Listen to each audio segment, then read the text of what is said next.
अस्सलाम वालेकुम रहमतुल्लाहि व बरकातुहू। प्यार भाई, यही बीमारी है, तमाम उम्मतों में यही ट्रांसफ़र हुई है कि जब नबी रसूल पैगंबर अल्लाह के प्यारे बंदे मालिक अज़्ज़ व जल का तारुफ करवाते हैं तो लोग उन्हीं के वर्श पर बन के बैठ जाते हैं कि आपने यही कहा ना कि अल्लाह का किसने बताया है। तो सर अंबिया ने बताया ना, तो अंबिया को किसने ईमान की दौलत दी है? अल्लाह अज़्ज़ व जल ने। सूरत अंबिया यही तो कहते हैं कि नबियों से पूछा गया सूरत अंबिया की शुरू की आयात में कि ए नबियों, तुम्हारी हमारे ऊपर क्या फजीलत है?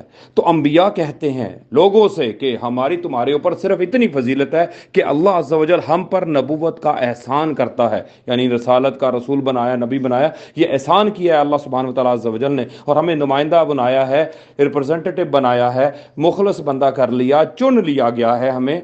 ये बात है, ये फजीलत है हमारी।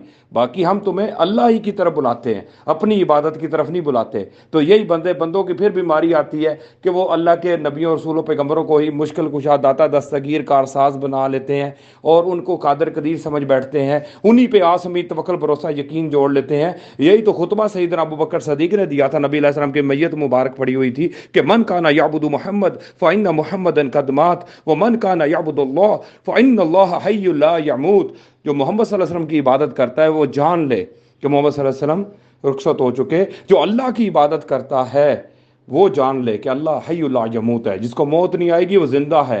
तो दुआ पुकार नजर मन्नत कसम इबादत है। इबादत में शिरक हराम है। सूरत कहफ की आखिरी आयत में लिखा गया है कि इबादत के अल्लाह की सूरत हूद में, सूरत जुमर के शुरू में, सूरत हूद में, कि अल्लाह की इबादत को शिरक से खालिस करना है, या का नाबुदु व इय्याका नस्तईन पे कायम रहना है। जो नबी रसूल पैगंबरों की कंबाइन दावत है, सूरह आल इमरान 64 नंबर वर्स। इस मैसेज को जो पसे पुछ डाल देते हो सारे अपनी जेन साजियों की वजह से, अकीदा नजरिया डेवलप होने की वजह से फंसे हुए लोग हो सारे यार। अल्लाह ही रहम फरमाए सारों पे। नबियों की दावत पे फोकस करें, उनको भी अल्लाह के ईमान के आमन रसूल बिमा उनज़िला अलैहि मिन रब्बिहिम वल मुमिनून। ये सूरत बकरा की महज से 288 नंबर आयत है। रसूलुल्लाह सल्लल्लाहु अलैहि वसल्लम ईमान लाए, जो उन पे नाजल हुआ। क्या नाजल हुआ? अल्लाह का कलाम नाजल हुआ। उसके जरिए पहले ईमान नबी लाता है, रसूल आता है, वो उसके बाद फिर अगला दावत का काम करता है।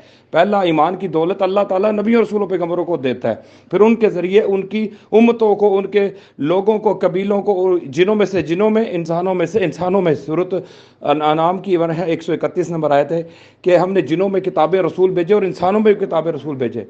तो ये भेजने का मतलब नहीं है कि उनकी इबादत शुरू कर दो, तुम लोग उन्हीं को पुकारना शुरू कर दो।